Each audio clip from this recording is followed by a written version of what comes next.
Hello friends, मैं हूं आपका भूपेश लोहिया। आप देख रहे हैं मेरे यूट्यूब चैनल एम आई राइट। पिछले वीडियो के अंदर हमने ठोस लिक्विड गैस के बारे में समझने की कोशिश करी थी कि किस टाइप का ऐसा मटेरियल होता है जो तीनों अवस्था के अंदर रह सकता है, जिसका मैंने आपको एग्जांपल बताया था कि पानी को अपन है ना सॉलिड के रूप में भी, द्रव के रूप में भी और उसके बाद में गैस के रूप में भी कन्वर्ट कर सकते हैं। ठीक है ना। फिर उसके बाद में मैंने आपको मेल्टिंग के बारे में बताया था कि संगलन का मतलब क्या होता है।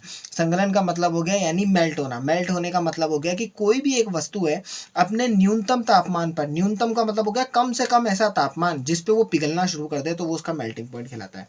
ठीक है। अब उसके बाद में हम आगे डिस्कस करेंगे, जिसमें मैंने आपको है ना एक छोटी बात और बताई थी कि है ना लेटेंट हीट क्या होती है। लेटेंट हीट का मतलब गुप्त ऊष्मा। ये गुप्त ऊष्मा के बारे में भी डिस्कस किया था, जिसको अपन अपने पास में प्रसुप्त ऊष्मा भी बोलते हैं। देखो, गुप्त ऊष्मा का मतलब ये होता है कोई भी जो वस्तु होती है, वो वस्तु है ना जब भी है ना टेम्परेचर को सोखती है। टेम्परेचर सोखने का मतलब हो गया कि मेरे पास में ये वस्तु है, उस वस्तु को अगर मेरे को क्या करना है, जलाना है या फिर इसको मतलब एक तरह से हीट देनी है। जैसे ही हीट देते हैं ना इसको, तो हीट देने के बाद में क्या होता है, जो फायर की यानी जो आग देने वाली जो स्थिति होती है, उसके अंदर जो एनर्जी होती है ना, वो पूरी 100% इसमें ट्रांसफर नहीं होती है। उसमें क्या होता है, कुछ एनर्जी ऐसी होती है जो कण है ना आपस में एब्जॉर्व कर लेते हैं। जो एब्जॉर्व करते हैं ना, एब्जॉर्व करने का मतलब जो कण खा जाते हैं ना, उसी अपने पास में एनर्जी को अपन क्या बोलते हैं, लेटेंट हीट बोलते हैं, यानी गुप्त ऊष्मा बोलते हैं। ठीक है ना। ये चीज़ मैंने आपको एग्जाम्पल देके समझा दी थी पिछली वीडियो के अंदर। अब हम आगे कंटिन्यू करते हैं। आगे अपन ने अर्थात मैंने यहाँ तक प्रसुप्त ऊष्मा तक आपको समझा दिया था, आगे मैं कंटिन्यू कर रहा हूँ। अर्थात 0 डिग्री सेल्सियस यानी 273 केल्विन पर जल के कणों की ऊर्जा उसी तापमान पर बर्फ के कणों की ऊर्जा से अधिक होती है। अब यहाँ पे सबसे बड़ी बात है कि यहाँ पे एक बात आई है 0 डिग्री सेंटीग्रेड और ब्रैकेट के अंदर देखो यहाँ पे 273 केल्विन लिखा है। इसको समझने के लिए है ना आपको ध्यान रखना होगा, टेम्परेचर की है ना 3 से 4 अवस्था होती है। वैसे तो जनरली 5 अवस्था तो होती ही होती है, लेकिन आपके पास में क्या कंडीशन अलग अलग होती है। जैसे फॉर एग्जांपल मैं इसको एग्जांपल से समझाने की कोशिश करूं। जैसे अगर मैं एग्जांपल लूं कि अपने पास में कंडीशन ऐसी है, जैसे फॉर एग्जांपल एक केल्विन होता है, एक आपके पास में र्यूमर आएगा, र्यूमर के बाद में एक आएगा सेंटीग्रेड, एक आएगा आपके पास में सेंटीग्रेड के बाद में फ़ारेनहाइट। ये 4 कंडीशन आपके पास में आएंगी। इस चारों के अकॉर्डिंग क्या अपने पास में एक फॉर्मूला डिसाइड होता है। वो फॉर्मूला आपके पास में आगे आएगा, मैं आपको बढ़िया ढंग से समझाऊंगा उसको कि केल्विन से है ना र्यूमर में कैसे कन्वर्ट करते हैं, केल्विन से सेंटीग्रेड कैसे चेंज करते हैं। वैसे अपने पास में सेंटीग्रेड नहीं, इसके अपने पास में 2 कंडीशन है, या तो सेंटीग्रेड बोलो या फिर सेल्सियस बोलो। पहले जब टेम्परेचर को नापा जाता था तो सेंटीग्रेड के अंदर लेते थे, आजकल अपन सेल्सियस के अंदर लेते हैं टेम्परेचर को। फिर उसके बाद में केल्विन है, केल्विन को फ़ारेनहाइट में कन्वर्ट करना। ऐसे अब यहाँ पे क्या कर रखा है, सेल्सियस को केल्विन में कन्वर्ट कर रखा है। ठीक है ना। नेक्स्ट अपने पास में है कि 273 केल्विन पर जल के कणों की ऊर्जा की उसी तापमान पर बर्फ के कणों की ऊर्जा से अधिक होती है। यानी इनडायरेक्टली क्या समझाना चाह रहा है, ये बोलना चाह रहा है कोई भी है ना पानी बॉईल होता है तो वो 100 डिग्री सेल्सियस पे होता है। तो ये बोल रहा है कि 0 डिग्री सेल्सियस यानी 273 केल्विन पर जल के कणों की ऊर्जा उसी तापमान पर बर्फ के कणों की ऊर्जा से अधिक होती है। अगर जल के जो कण होंगे ना, वो जल के कण के जो ऊर्जा होगी ना, वो बर्फ के कणों के मुकाबले में ज़्यादा होगी। कैसे? जब हम जल में ऊष्मीय ऊर्जा देते हैं, ऊष्मीय ऊर्जा मतलब हीट देते हैं, ठीक है ना। तो हीट देते हैं तो कण अधिक तेजी से गति करते हैं। अधिक तेजी से कैसे गति करते हैं, मैं थोड़ा सा वीडियो को थोड़ा सा आगे इंक्रीज कर देता हूँ, ठीक है ना। तो अधिक तेजी से गति करते हैं, ऑब्वियसली बात है, हीट करते क्या होगा, मूवमेंट होगी उनके अंदर। फिर एक निश्चित तापमान पर पहुंचकर कणों में इतनी ऊर्जा आ जाती है कि वे परस्पर आकर्षण बल को तोड़कर स्वतंत्र हो जाते हैं। मैंने आपको बताया था कि आपस में चिपके हुए वो धीरे धीरे ऐसे मूवमेंट करते हैं। फिर उसके बाद में एक स्थिति ऐसी होती है कि उन दोनों के बीच में आकर्षण हट जाता है, ठीक है ना। तो ऐसी एक निश्चित तापमान पर पहुंचकर कणों में इतनी ऊर्जा आ जाती है कि वे परस्पर आकर्षण बल को तोड़कर स्वतंत्र तो हो ही जाते हैं, और इसी तापमान पर द्रव गैस में बदलना शुरू हो जाती है। अब सीधी सी बात है, जैसे स्वतंत्र हो गया तो वो धीरे धीरे क्या उनके अंदर मूवमेंट होगी और वो गैस अवस्था में आना शुरू करेगा। तो वायुमंडलीय दबाव पर यानी एटमॉस्फेरिक प्रेशर पर वह तापमान जिस पर द्रव उबलने लगता है, तो उसे अपन उसका क्वथनांक कहते हैं। अब यहाँ में एक वर्ड मिला है क्वथनांक। क्वथनांक का मतलब क्या हुआ, क्वथनांक का मतलब हो गया बॉइलिंग पॉइंट। बॉइलिंग पॉइंट का मतलब ये हो गया पानी होता है, पानी 0 डिग्री सेल्सियस पे है, आपने नीचे से फायर किया, फायर करने का मतलब हो गया नीचे से आपने उसको आंच दी यानी हीट दी, तो धीरे धीरे पानी मूवमेंट करेगा, मतलब पानी क्या होगा, गर्म होने की कोशिश करेगा। जैसे ही गर्म होने की कोशिश करेगा तो उस कंडीशन में वो बॉयल हो रहा है। तो बॉयल होने का मतलब ये हो गया कि वो धीरे धीरे क्या हो रहा है, अपनी अवस्था को परिवर्तित करने की कोशिश कर रहा है। ठीक है ना, अवस्था को परिवर्तित करने की मतलब है ना कन्वर्ट होने की कोशिश कर रहा है, तो उस कंडीशन के अंदर क्या होगा, उसका तापमान परिवर्तन होगा। और तापमान परिवर्तन की स्थिति को ही अपन क्या बोलते हैं, मतलब गर्म तापमान की स्थिति को ही अपन क्वथनांक बोलते हैं। इसको इंग्लिश में बोलते हैं बॉइलिंग पॉइंट। गलने की स्थिति को बोलते हैं मेल्टिंग पॉइंट, और बॉयल होने की स्थिति को बोलते हैं अपने पास में बॉइलिंग पॉइंट, जिसको हिंदी में अपन बोलते हैं क्वथनांक। ठीक है ना, ये चीज अपन को समझनी है। नेक्स्ट है क्वथनांक समष्टि यानी समिष्ट गुण है। समिष्ट गुण का मतलब क्या है, ये एक ऐसा गुण होता है जो है ना पदार्थ की अवस्था को बदलने की स्थिति को दर्शाता है। नेक्स्ट है कि द्रव के सभी कणों को इतनी ऊर्जा मिल जाती है कि वे वाष्प में बदल जाते हैं। ऑब्वियसली बात है, कण इतना ज़्यादा मूवमेंट करने लग जाते हैं कि सबको एनर्जी मिल जाती है। एनर्जी का मतलब हीट, और वो क्या होता है, भाप के रूप में कन्वर्ट हो जाते हैं। जल के लिए ये तापमान 373 केल्विन, अब देखो यहाँ पे 373 केल्विन लिखा है, 373 को कन्वर्ट करेंगे यानी 100 डिग्री सेल्सियस पर, और मैंने आपको बता दिया था पानी जो होता है वो 100 डिग्री सेल्सियस पे ही बॉयल होता है। तो 100 डिग्री सेल्सियस पर इजिकल टू, यानी 273 में 100 जोड़ा तो 373। अभी 273 कैसा आया, 100 कैसा आया, ये सब मैं आपको फॉर्मूला के अकॉर्डिंग समझाऊंगा। अब मैं फॉर्मूला लिखवाऊंगा बढ़िया ढंग से और उसको समझाऊंगा फॉर्मूला, क्योंकि क्या मैं उसके अंदर आपको क्वेश्चंस करवाऊंगा अच्छे अच्छे कि क्वेश्चंस कैसे सॉल्व करते हैं। ठीक है ना, अभी इसको कंटिन्यू करते हैं। नेक्स्ट है, क्या आप वाष्पीकरण की गुप्त ऊष्मा को परिभाषित कर सकते हैं क्या। ये बहुत एक है ना नॉर्मली तौर पे है ना, ये ऑप्शनल क्वेश्चन के तौर पे पूछा जाता है। कैसे पूछा जाता है, वाष्पीकरण की गुप्त ऊष्मा निम्न में से है, ऐसे तरीके से। तो उसकी परिभाषा देखो कैसे बनती है। इसे उसी तरह परिभाषित किया जाता है जैसे हमने संगलन की प्रसुप्त ऊष्मा को बताया था, यानी संगलन की क्या, मेल्टिंग पॉइंट की गुप्त ऊष्मा को समझाया था। ऐसे ही अपने पास में वाष्पीकरण की भी एक गुप्त ऊष्मा होती है। आपने नोटिस किया होगा कि आप है ना गरम गरम टेम्परेचर की जो भाप होती है ना, उसके ऊपर आप हाथ रखो, जैसे ही आप हाथ रखते हो ना तो एकदम से क्या होता है, वो भाप जब आपकी चमड़ी पे गिरती है तो आपके हाथ को जलाने की कोशिश करती है चमड़ी को, मतलब बुरी तरह से। तो आपने एक चीज़ नोटिस की होगी कि जैसे ही उसकी मतलब ऊष्मा जो होती है ना, वो ऊष्मा एकदम से चमड़ी पर टच होती है तो एकदम से क्या होता है, आपकी जलन होती है। तो जो जलन हो रही है ना, और जिस ऊष्मा की वजह से जलन हुई है वो उसकी गुप्त ऊष्मा है। देखो कैसे परिभाषित किया जाता है, 373 केल्विन यानी 100 डिग्री सेल्सियस तापमान पर भाप अर्थात यानी वाष्प। अब यहाँ पे कुछ समझाने के तौर पे लिख रखा है कि मेल्ट की लेटेंट हीट 0 डिग्री सेल्सियस को 273 केल्विन भी बोलते हैं। मैं आपको समझा देता हूँ, ठीक है ना।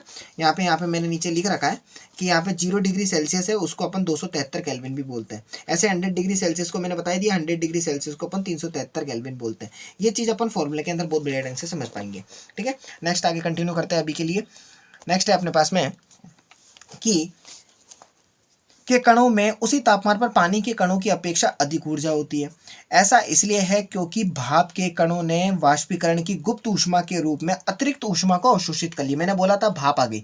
अब भाप होने का मतलब क्या हो गया, भाप होने की कंडीशन ये हो गई है कि अपने पास में जैसी भाप बनी तो भाप ने भी क्या करा, अपने जो कण है वो स्वतंत्र अवस्था में हो गए। स्वतंत्र अवस्था में होने का मतलब प्रत्येक कण ने अपनी अपनी ऊर्जा ले ली है, और अपनी अपनी ऊर्जा लेने का मतलब ये हो गया है कि है ना उसमें गुप्त ऊष्मा छुप गई है।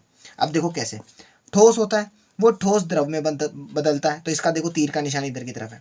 फिर द्रव से वो गैसीय अवस्था में बदलता है, तो देखो तीर का निशान है। वो कब होगा, ऊष्मा मिलेगी, ऊष्मा मिलेगी। अब वहीं इसका उल्टा कर दें कि अगर मैंने बोला गैस है, गैस को मुझे द्रव बनाना है, तो इसका मतलब क्या होगा, शीतल करो यानी उसको ठंडा करो। या शीतल का मतलब होता है ठंडा यानी कोल्ड, या ऊष्मा का मतलब हीट यानी हॉट हो गया। अब फिर द्रव अवस्था से वापस ठोस अवस्था में लाना है तो और उसको ठंडा करो, ठीक है ना। और इसका सबसे बेस्ट एग्जाम्पल है पानी यानी वाटर यानी जल, ठीक है ना। अतः हम ये कह सकते हैं कि तापमान बदलकर हम पदार्थ की एक अवस्था से दूसरी अवस्था में बदल सकते हैं, ठीक है ना। नेक्स्ट है, हमने सीखा कि गर्म करने पर पदार्थ की अवस्था बदल जाती है, ठीक है। और गर्म होने पर ये ठोस से द्रव से गैस बन जाते हैं। लेकिन कुछ ऐसे पदार्थ हैं जो द्रव अवस्था में परिवर्तित हुए बिना ही सीधे ही ठोस अवस्था के अंदर कन्वर्ट हो जाते हैं। वो अपन पास में अब नए नए एग्जाम्पल्स आएंगे। देखो कैसे, मतलब उसकी बीच की स्थिति नहीं आई और उसने ऑटोमेटिकली अपने आप को कन्वर्ट कर लिया। देखो कैसे, एक क्रियाकलाप से समझते हैं। थोड़ा सा कपूर या फिर कपूर की जगह पे अमोनिया क्लोराइड होता है। कपूर होता है अपने पास में, कपूर को अपन लगाते हैं यानी उसको जलाते हैं नॉर्मली तौर पर। कपूर दो तरीके के होते हैं अपने पास में, एक तो कपड़ों के अंदर कपूर इस्तेमाल करते हैं और एक होता है जलाने वाला, ठीक है ना। तो थोड़ा सा कपूर या अमोनिया क्लोराइड इसे चूर्ण करके, चूर्ण का मतलब हो गया इसको डिस्ट्रॉय कर दे और इसको पाउडर बना ले। इसे चूर्ण करके चीनी की प्याली में, अब यहाँ पे चीनी लिखा है तो चीनी का मतलब हो गया अपने पास में चीनी यानी वो शुगर की बात नहीं हो रही है। चीनी की प्याली का मतलब होता है चाइना डिश।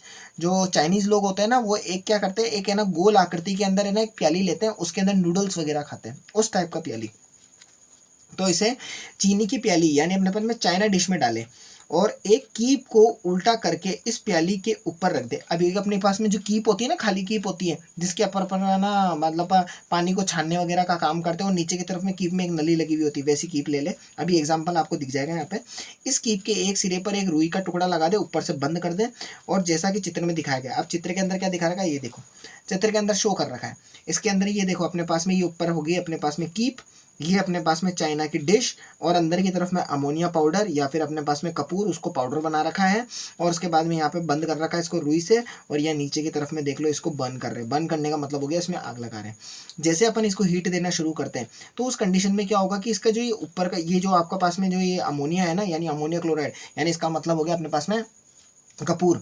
उस कपूर के अंदर क्या होगा, जैसे ही इसको हीट करेंगे तो हीट करने के बाद में क्या होगा, इसके अंदर गैसेस निकलेगी। वो जो गैसेस होगी ना, वो गैसेस क्या होगी, आपके यहाँ पे चिपकना शुरू हो जाएगी। ये देखो चिपक रही है। अब वो किस रूप में चिपकेगी, कैसे चिपकेगी, देखो समझो। देखो यहाँ पे क्या लिखा है, यहाँ लिखा है रुई का टुकड़ा, यहाँ लिखा है उल्टा रखा हुई कीप, ये रख दी। फिर उसके बाद लिखा है ठोस बना हुआ अमोनिया क्लोराइड। ठोस, ठोस का मतलब हो गया सॉलिड अवस्था के अंदर। नेक्स्ट है चीनी मिट्टी की प्याली, ये चीनी मिट्टी का प्याली यानी चाइना डिश। और लिखा है वाष्प बना अमोनिया क्लोराइड। वाष्प का मतलब हो गया कि अपने पास में भाप के रूप में, और ये अपने पास में सॉलिड। सॉलिड आपने देखा ही होगा, नॉर्मली अपने पास में आग को अपन जलाते हैं या किसी भट्टी वट्टी के अंदर जलाते हैं। तो भट्टी को जब जलाते हैं तो भट्टी को जलाने के बाद में नीचे की तरफ में जो चीज़ जल रही होती है ना, तो उसकी भाप के रूप में कार्बन डाइऑक्साइड ऊपर आती है। कार्बन मोनोऑक्साइड हो गया, कार्बन डाइऑक्साइड ऊपर आती है। तो वो है ना जिस सतह के बाहर, जिस सतह के होने से कोने से है ना अपन निकलती है, तो काला काला हिस्सा है ना थोड़ा चिपक जाता है दीवारों पर। तो वो जो काला हिस्सा होता है वो कार्बन होता है जो जला हुआ होता है, लेकिन वो सॉलिड अवस्था के अंदर होता है। होता अपने पास में बिल्कुल ही बारीक, लेकिन होता सॉलिड अवस्था में है। ठीक है ना। ऐसे अपने पास में मैंने ये एग्जांपल समझा दिया कि अमोनिया क्लोराइड से अपन को क्या करना है, डायरेक्ट अपन ने। अब आप यहाँ पे देखो, सोचने वाली बात है, ये वाष्प रूप में था। कैसे, जैसे ही मेरे पास में मैंने इसको बर्न किया, बर्न करने के बाद में ये गैस बनी। गैस कैसे, ऐसे ही धीरे धीरे ये गैस के रूप में मूवमेंट हुई, और ये गैस जो होगी ना वो यहाँ पे इसकी साइड साइड में चिपक गई और इसने सॉलिड रूप ले लिया। तो इसका मतलब क्या हुआ, गैस अवस्था से सीधा ही सॉलिड अवस्था बन जाना, यानी इसका मतलब इसमें द्रव नहीं बना है। तो यही वो अवस्था समझाना चाह रहा है कि सीधे गैस से सीधा सॉलिड बन जाना, द्रव की अवस्था को इसने गायब कर दिया है। ठीक है ना। तो सबसे बेस्ट एग्जांपल एक कपूर का आ गया अपने पास में। ध्यान रखना कि जो ये जलाने वाली आग होती है अपन बर्नर कहते हैं। ठीक है ना। नेक्स्ट है, और बढ़िया ढंग से एग्जाम्पल के अंदर समझते हैं। देखो मैंने आपको बोला था कि मैं आपको एग्जाम्पल के अंदर मैं आपको बता दूंगा टेम्परेचर का फॉर्मूला क्या होता है। टेम्परेचर का अपने पास में फॉर्मूला होता है, वो ये वाला फॉर्मूला होता है। मैं आपको पूरा समझा देता हूँ इस फॉर्मूले में क्या लिखा है। देखो समझना, देखो लिखा है Fe। Fe का मतलब होता है फ़ारेनहाइट, माइनस का 32, ये फिक्स है। 32 फिक्स मान है, 32 को आपको रखना ही पड़ेगा। Fe माइनस 32/9, ये फिक्स मान है। 32 और 9 तो आपको याद करना है। फ़ारेनहाइट के साथ में 32 घटाना है, 9 का भाग लगाना है। बराबर में C का मतलब हो गया सेल्सियस, सेल्सियस बटा 5। नेक्स्ट हो गया बराबर, K का मतलब होता है केल्विन, और केल्विन के साथ में हमेशा 273 रखना है और 273 के नीचे 5 लगाना है। और बराबर में R का मतलब होता है र्यूमर अपॉन 4। अब मैं इसको है ना एक शॉर्टकट ट्रिक सिखाता हूँ आपको। शॉर्टकट ट्रिक में याद रखो FCKR, फिक्र। एक फिक्र याद रख लो, फिक्र फिक्र फिक्र। फिक्र का मतलब हो गया FCKR, FCKR, FCKR। तो ये देखो FCKR, फिक्र तो याद हो गया, सबको बराबर में रख दो। F के साथ में याद रखो 32/9, 32/9, 32/9, 32/9। C के अंदर याद रखो 5, C के अंदर याद रखो 5। K का kelvin, kelvin kelvin 273, kelvin 273, kelvin 273, 273 के अंदर 5 का भाग लगा दो। यह इनडायरेक्टली याद करने का तरीका बताता हूँ। बीच वाले दोनों हिस्सों पे 5-5 लगाना है, यानी बीच में 5-5, बीच में 5-5, बाहर की तरफ में 9, इधर की तरफ में 4, बाहर की तरफ में 9, इधर की तरफ में 4। तो 9 5 5 4, 9 5 5 4। अब आप चाहो तो इसको 9554 याद करो या 9554 याद कर लो, वो आपके अकॉर्डिंग है। याद करने के बहुत सारे तरीके हैं इसके, ठीक है ना। वो आपके ऊपर डिसाइडेबल करता है कि है ना आप कैसे याद करना चाहते हो। मैंने एक ट्रिक बता दी, फिक्र याद कर लो, ये तो याद कर लो FCKR। ठीक है। नेक्स्ट, अब आगे बढ़ते हैं। अब देखो, अब अपन ने, हाँ देखो आगे बढ़ते हैं। अब धीरे धीरे गर्म करके ध्यान से देखें, और उसके बाद बोल रहा है उपरोक्त क्रियाकलाप से आप क्या निष्कर्ष निकाल सकते हैं। तो देखो वही निष्कर्ष है, मैंने निष्कर्ष समझा ही दिया आपको कि द्रव अवस्था में नहीं बदल रहा है। तो ये बोल रहा है द्रव अवस्था में परिवर्तित हुए बिना ठोस अवस्था से सीधे गैस अवस्था में बदलने की प्रक्रिया को ऊर्ध्वपतन कहते हैं। अब यह दो चीज होगी, एक तो होता है कि द्रव से, यानी द्रव क्या माफ करना, एक तो होता है गैस से सीधा सॉलिड बन जाना, एक होता है सॉलिड से सीधा गैस बन जाना। ये दो चीज़ अपन को समझनी है। तो क्या बोल रहा है, द्रव अवस्था में परिवर्तित हुए बिना ही ठोस अवस्था से सीधे गैस में बदलने की प्रक्रिया को ऊर्ध्वापतन, ऊर्ध्वापतन को बोलते हैं इंग्लिश में सब्लिमेशन। ये ध्यान रखना है, सब्लिमेशन, ठीक है ना। और ये कब हो रहा है, कौन सी अवस्था से, ठोस से सीधा गैस बन रहा है, यानी सॉलिड चीज थी, ये सॉलिड चीज है, ये सॉलिड चीज सीधा गैस बन रही है, उस कंडीशन में सब्लिमेशन कहलाता है वहीं पे ही। और गैस से सीधे ठोस बनने की, अब इसका उल्टा कर दो, उल्टा मतलब हो गया गैस से सीधा ठोस अवस्था में बदलने की प्रक्रिया को निक्षेपण बोलते हैं, ठीक है ना। और निक्षेपण को अपन इंग्लिश के अंदर बोलते हैं डिपोजिशन, इसको कहेंगे अपन डिपोजिशन, ठीक है ना। ये वर्ड अभी याद करना जरूरी है बहुत ज़्यादा, पता है क्यों, क्योंकि अपन को समझना होगा कौन किस चीज़ में कन्वर्ट हो रहा है, कौन किस चीज़ में कन्वर्ट हो रहा है। तो मैं वापस रिपीट कर देता हूँ, ठोस से अगर गैस बनता है तो सब्लिमेशन, सब्लिमेशन को अपन बोलते हैं ऊर्ध्वापतन। और वहीं पे उल्टा कर दो, उल्टा कैसे कर दो, जैसे फॉर एग्जांपल अपन बोल रहे हैं गैस से सॉलिड बनने की स्थिति को अपन क्या बोलेंगे, निक्षेपण यानी डिपोजिशन कंडीशन बोलेंगे। वो अभी कोई बात नहीं, एक चार्ट आएगा, उस चार्ट के अंदर बहुत बढ़िया ढंग से अपन समझ लेंगे, ठीक है ना। ये चीज़ अपन को पता लग जाएगी अभी।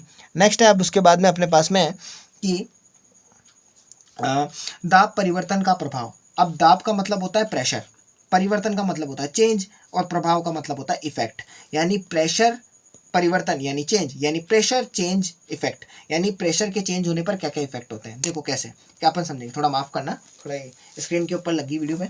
तो हम जानते हैं कि घटक कणों के बीच की दूरी में अंतर होने के कारण पदार्थ की विभिन्न अवस्थाओं में अंतर होता है। ऑब्वियसली बात है, मैं आपको समझाऊं कि घटक के कणों के बीच, अब घटक का मतलब हो गया कि एक कण दूसरा कण तीसरा कण हो गया, उसे घटक बोल रहे हैं। तो घटक के कणों के बीच की दूरी में अंतर होने के कारण पदार्थ की विभिन्न अवस्थाओं में अंतर होता है। अगर कोई भी कण है, वो कण अपने आप से दूरी दूरी बना के रख रहा है, तो इसका मतलब कोई रीज़न है, वो ऐसे ही दूरी बना के नहीं रख रहा है, उन दोनों के बीच में आकर्षण नहीं हो रहा, तो कोई ना कोई रीज़न होगा। पहली बात तो ये, अगर किसी सिलेंडर में भरी गैस पर, अगर किसी सिलेंडर के अंदर भरी गैस पर प्रेशर लगाने पर एवं संपीड़न, संपीड़न का मतलब बताया था मैंने, कंप्रेस करना, किसी चीज़ पे दबाव डालना, तो कंप्रेस करने पर क्या होता है, क्या इसके कणों के बीच की दूरी कम हो जाती है। अगर तुम जानबूझ के है ना किसी कण को दबाने की कोशिश कर रहे हो, दो कण दूर दूर बैठे हैं, एक कण के ऊपर प्रेशर लगा रहे हो कि भाई तू उसके पास जाने की कोशिश कर, तो प्रेशर लगाने पर क्या फ़र्क पड़ रहा है, क्या इसके कणों के बीच की दूरी कम होती है, ऑब्वियसली बात है, कणों के बीच की दूरी तो कम हो जाएगी। फिर उसके बाद क्या आपको लगता है कि दाब बढ़ाने या घटाने से पदार्थ की अवस्था में परिवर्तन आ सकता है क्या। चूंकि अपन यहाँ पे दाब पढ़ रहे हैं, और अगर गैस की अवस्था के बारे में पढ़ूँ तो गैस की अवस्था के अंदर मैंने आपको बता दिया था, गैस खुली होती है, ओपन होती है, ना तो उसका कोई आकार होता है, ना ही कोई उसका आयतन होता है, ठीक है ना। तो अपन इसको एक एग्जाम्पल से समझेंगे। देखो यहाँ पे ये अपने पास में एक है ना ट्यूब है, इस ट्यूब के अंदर क्या करा, एक पिस्टन लगा दिया, और उस पिस्टन लगाने के बाद में क्या करा, तीन तरह की मूवमेंट करी। पहले मैंने क्या करा, पिस्टन को थोड़ा सा प्रेशर से दबाया, हल्का सा दबाया, तो देखो कण है ना, ये कण, ये देखो देखो दूर दूर है। फिर दूसरी कंडीशन के अंदर वापस पिस्टन को और दबाया, तो देखो कण थोड़े पास आ गए। और तीसरी कंडीशन में पिस्टन को पूरी तरह से दबा दिया, तो देख लो कण कितने पास पास में आ गए। तो इसने अपन ने क्या सीखा, तो देखो इसने अपन ने ये सीखा कि अपने पास में कि दाब बढ़ाने पर पदार्थ के कणों को समीप लाया जा सकता है। ये बात मैंने आपको अभी बता दी, ठीक है। नेक्स्ट है, दाब के बढ़ने पर और तापमान घटने से, दाब के बढ़ने पर और तापमान के घटने से गैस द्रव अवस्था में बदल सकती है। अब सीधी सी बात है, प्रेशर के बढ़ने पर तापमान तो घटता है, ठीक है ना। अगर प्रेशर को आप बढ़ाते जा रहे हो तो तापमान कम होता है, ये बात अपन को समझनी है। प्रेशर को बढ़ाया जाता है तो टेम्परेचर घटने लग जाता है, लेकिन गैस द्रव में बदल सकती है। गैस जो होती है वो द्रव अवस्था के अंदर परिवर्तित हो जाती है। इसका सबसे बेस्ट एग्जांपल है, आपने देखा होगा, जैसे फॉर एग्जांपल अपने पास में जेसीबी, जेसीबी के अंदर क्या होता है, जेसीबी के अंदर अपने पास में क्लॉ होते हैं। क्लॉ का मतलब क्या होता है, वो आगे से पत्थर को उठाने वाले होता है। वो क्लॉ कैसे चलते हैं, उस क्लॉ के अंदर क्या होता है, आपने देखा होगा ब्लैक कलर का एक पाइप लगा हुआ होता है। उस पाइप के अंदर क्या होता है, बहुत हाई प्रेशर से क्या होता है कि है ना लिक्विड को भेजा जाता है। अब वो लिक्विड ऐसा होता है कि उसको जितना ज़्यादा प्रेशराइज किया जाता है ना, वो उतना ही ठंडा ही रहता है, वो गर्म नहीं होता है, वो कोई पाइप को गर्म नहीं करता है, वो लिक्विड ऐसा होता ही ऐसी फॉर्म में है, ठीक है ना। उसको थोड़ा सा मैं और बढ़िया ढंग से डिटेल के अंदर समझाने की कोशिश करूंगा, क्योंकि मैं उसके ऊपर टॉपिक के ऊपर आ जाऊंगा तो फिर वो बात अलग हो जाएगी। फिर मैं उसको आगे आगे है ना, मैं आपको पूरी तरह से बढ़िया ढंग से डिस्कस करने की कोशिश करूंगा। अभी हाल फिलहाल इस टॉपिक पर आते हैं। तो मैंने बोला, क्या आपने ठोस यानी CO2 के बारे में सुना है। इसे उच्च दाब पर संग्रहित किया जा सकता है। तो जब वायुमंडल दाब का माप 1 एटमॉस्फेरिक हो तो ठोस CO2 द्वारा, यानी CO2 यानी कार्बन डाइऑक्साइड, तो कार्बन डाइऑक्साइड द्रव अवस्था में आए बिना ही सीधे गैस में परिवर्तित हो जाती है। अब यहाँ पे अपन को समझना है, इसको अपन है ना CO2 तो बोल रहे हैं, इसके आगे एक वर्ड और जोड़ लो, उसे बोलेंगे ड्राई। ड्राई का मतलब होता है सूखा, यानी सूखी CO2 यानी सूखी कार्बन डाइऑक्साइड के बारे में बात हो रही है, जो क्या होता है सीधे अपने पास में है ना एक एटमॉस्फेरिक प्रेशर लगने का मतलब है एक दबाव, एक बल, एक स्थिति लगने पर उस कंडीशन में क्या होता है ठोस से सीधा वो बिना द्रव में बदले सीधा गैस अवस्था में बदल जाती है। अब देखो इसको बढ़िया ढंग से समझाता हूँ मैं आपको। ये देखो मैंने इसमें सारे वर्ड जो भी इंग्लिश वर्ड्स हो सकते हैं ना वो मैंने इसके अंदर लिख दिए हैं, आपको समझने में बहुत आसानी हो जाएगी। अब देखो कैसे, ठीक है ना, थोड़ा मिसमैच होगा तो वो मैं आपको बढ़िया ढंग से समझा दूंगा। देखो कैसे लिखा है, हो जाती है, यही कारण है कि ठोस कार्बन डाइऑक्साइड को बर्फ, यानी देख लो शुष्क बर्फ यानी ड्राई आइस भी बोल सकते हो, और इसको ड्राई CO2 भी बोल सकते हो, यानी ड्राई कार्बन डाइऑक्साइड भी बोलो या फिर ड्राई आइस भी बोल सकते हो। इस तरह से हम कह सकते हैं कि पदार्थ की अवस्था यानी ठोस, द्रव, गैस, दाब, तापमान के द्वारा तय होती है। तो अब अपन को 5 चीज़ों के नाम पता चले, क्या? सॉलिड, लिक्विड, गैस, प्रेशर और टेम्परेचर। तापमान का मतलब टेम्परेचर, दाब का मतलब प्रेशर, गैस का मतलब गैस, द्रव का मतलब लिक्विड और ठोस का मतलब सॉलिड होता है, ठीक है ना। अब देखो इसको है ना, इस एक चार्ट को समझा रखा है, पहले आप इस चार्ट को एक नज़र से मार लो और इसको मैं है ना बढ़िया ढंग से है ना कॉपी के अंदर समझाने की कोशिश करूंगा, ठीक है ना। आप इस चार्ट को है ना पहले इसके अंदर समझने की कोशिश करो, फिर बढ़िया ढंग से फिर मैं इसको कॉपी में समझाऊंगा। देखो ये चार्ट है आपके सामने, देखो इस चार्ट के अंदर क्या लिखा है, यहाँ पे द्रव, यहाँ पे लिखा है ठोस, यहाँ पे लिखा है अपने पास में गैस, ठीक है। द्रव का मतलब होता है लिक्विड, ठोस का मतलब होता है सॉलिड, और यहाँ अपने पास गैस का मतलब गैस हो गया। अब देखो सब एक चीज से मतलब मैंने एक दूसरे के ऊपर तीर के निशान है, इधर तीर का निशान इधर है तो इधर तीर का निशान इधर है, इधर तीर का निशान इधर है तो इसमें भी तीर का निशान इधर है, इधर भी तीर का निशान इधर है तो इधर का निशान है। तो सबने एक दूसरे को बता रहे हैं कि मैं तुझ में परिवर्तित हो सकता हूँ, मैं तुझ में परिवर्तित हो सकता हूँ। इस तरह से देखो कैसे समझते हैं अपन क्या करते हैं, पहले ठोस से लेते हैं। मैं बोल रहा हूँ ठोस से अपन को द्रव पे जाना है, अगर तुम्हें ठोस से सीधा द्रव पे जाना है तो देखो तीर का निशान यूं है, तो उस कंडीशन में आप क्या करोगे, संगलन, संगलन का मतलब गलन, और गलन का मतलब गलना, और गलने का मतलब मैंने बताया था मेल्ट होना, मैंने बताया था मेल्टिंग, तो यानी मेल्ट हो गया। अगर मैं द्रव से गैस पे आता हूँ तो द्रव से गैस पे हो रहा हूँ, इसका मतलब वेपर कर रहा हूँ, यानी इसका मतलब वाष्पन कर रहा हूँ। तो देख लो यहाँ पे वाष्पीकरण लिखा है, और वाष्पीकरण का मतलब लिखा है मैंने वेपोराइजेशन, यानी वाटर का वेपोराइजेशन हो गया। ऐसे अब मैं आपको बोलूँ कि गैस अवस्था से मेरे को ठोस अवस्था में जाना है, तो देखो गैस से सीधा ठोस में जब मार रहे हो आप, तो मैंने आपको बताया था किसका, कपूर का एग्जांपल बताया था, तो कपूर का एग्जांपल समझाया था, यानी अमोनिया क्लोराइड का एग्जांपल हो गया था, और या फिर ड्राई आइस का एग्जांपल आ रहा है। तो देखो गैस से सीधा ठोस में जा रहे हो, तो इस अवस्था के अंदर आपका कहलाता है निक्षेपण, और निक्षेपण का मतलब मैंने समझाया था डीपोजिशन, ठीक है ना, डीपोजिशन कहलाता है, जो सीधा गैस से ठोस में बदलता है। अब मैं वहीं पे उसका उल्टा करूं, कैसे, अब आप समझना, अभी आपने ठोस से द्रव में किया था, अब मैं बोल रहा हूँ द्रव से ठोस में हो, तो लिक्विड से आप ठोस अवस्था में आ रहे हो, तो सीधी सी बात है कोई लिक्विड चीज़ है, पानी है, मैं आपको बोलूँ पानी को अपन को बर्फ बनाना है, तो आप क्या बोलोगे, उसको ठंडा करो। तो ठंडा करने का मतलब क्या होता है, ठंडे को बोलते हैं अपन जमना, यानी इसको बोलेंगे इंग्लिश में फ्रीज, क्या बोलेंगे इसको, फ्रीज, फ्रीज करना होता है, ठीक है ना। वहीं पे अब मैं इसको उल्टा करूँ कि गैस से मुझे द्रव में कन्वर्ट करना है, तो देखो गैस से द्रव में करना है तो यानी इसको वापस से फ्रीज यानी इसको ठंडा करना पड़ेगा, तो इसका मतलब इसको कहेंगे संघनन, संघनन को बोलते हैं कंडेंसेशन, यानी कंडेंस कर देना। कंडेंस को समझाने का सबसे बेस्ट तरीका समझाता हूँ, आपका जो फ्रीजर होता है यानी रेफ्रिजरेटर होता है ना, तो रेफ्रिजरेटर के अंदर एक कंडेंसर लगा हुआ होता है, कंडेंसर का मतलब होता है कंप्रेसर, सॉरी माफ करना, कंप्रेसर होता है। कंप्रेसर क्या करता है, कंप्रेस करने का काम करता है, कंप्रेस की वजह से कंडेंसेशन होता है, कंडेंसेशन का मतलब ठंड, ठंड यानी अपने पास में कोल्ड पैदा होता है, उस कोल्ड की कंडीशन में क्या होता है, गैस से जो गैसेस होती है ना, वो गैसेस क्या होती है आपके लिक्विड फॉर्म में कन्वर्ट होती है। लिक्विड फॉर्म में कन्वर्ट होने के बाद में पीछे की तरफ में कैपिलरी ट्यूब्स लगी हुई होती है, उस कैपिलरी ट्यूब्स के अंदर आपकी गैस ऐसे मूव करती है, ठीक है ना।